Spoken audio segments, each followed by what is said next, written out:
mynews.studio. Picture a slum wall alive with color, kids reading and counting, street dogs asleep in the shade. The story starts with a mural, but it's become much more than that. How did a single painting spark a movement that's now worth $1 million? So, today's date is February 11th, 2026. Let's start at the beginning. Rouble Nagi just received the Global Teacher Prize, right? That's $1 million award. That's right. She was honored this week at the World Government Summit in Dubai. What really stands out is her work with slum education in India. Her approach combines creativity with practical solutions. But what makes her approach so different from the usual ways people try to improve slum education? She's set up more than 800 learning centers across over 100 low-income communities and villages. But what really makes her work unique is the use of public art. She paints what she calls living walls of learning directly onto the walls in the slums. These murals aren't just decoration. They teach topics like science, hygiene, history, and environmental awareness. So the walls themselves sort of become classrooms? Exactly. For many of these kids, the murals are often their first taste of structured learning. The images and lessons are interactive. Children stop to touch, read, and play with what's on the walls as they go by. It's hands-on, using art to encourage curiosity and a bit of confidence. But it's more than just painting walls, right? The learning centers themselves work differently too. Yes, that's a key part. The centers have flexible schedules, which is essential for kids who might have to work or can't always attend regularly because of family responsibilities. They teach vocational skills alongside reading and math, and often use recycled or low-cost materials for lessons. Is there evidence that this approach actually works? Like, do we know if dropout rates have changed? Yes, the results are clear. Dropout rates in these communities have dropped by more than half. Literacy and numeracy rates have improved, and more children are staying in school. Even community attitudes have shifted. Parents are more willing to send their kids to these centers now. How does she find and train enough teachers for so many centers? That seems like a challenge. She recruits teachers from the local communities, over 600 educators, both volunteers and paid. Nagi mentors them herself, traveling to each area.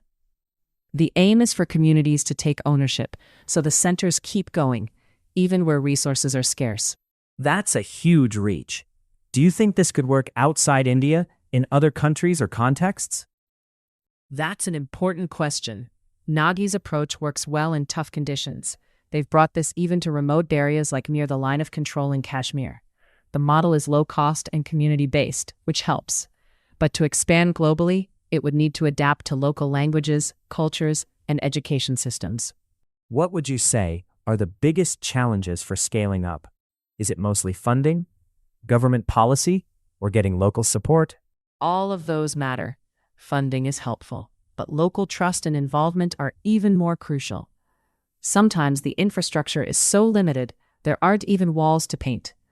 There's also resistance at times from officials or groups who are cautious about outside intervention. And what about the prize money? How does Nagi plan to use it? She wants to set up a skilling institute. This would provide free vocational training, digital literacy courses, and support for local educators. The goal is to connect education more directly to jobs and practical skills, still using art and flexible learning as central elements. So it's about bridging education and employment. Do we know if this approach really creates that link? Yes, there's real progress. Over 1 million children have transitioned from these centers into formal schooling, and some have gone on to vocational training and jobs. The focus on dignity and community involvement seems to help those successes last. Why does this story matter outside India? For someone listening in Brazil or South Africa, what's the bigger lesson? Because over 1 billion people live in informal settlements around the world. Nagi's work shows that local innovation, not just top-down solutions, can break cycles of poverty and illiteracy. It's a model that could be adapted for slums in many countries. And this changes how we think about education. It's not just standardized, but flexible, creative, and owned by the community. Yes, and it reminds us that sometimes the most effective ideas come from those living closest to the problem. So, we're back to where we started. One mural, one wall at a time, changing the story for entire communities. Thank you for joining us today as we looked at how one teacher's vision is reshaping education from the ground up.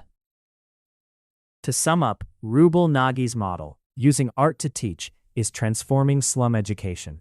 It's cutting dropout rates and opening a path out of poverty. One wall, one child, one community at a time. Thanks for listening. This episode comes to you from mynews.studio. You can try it free.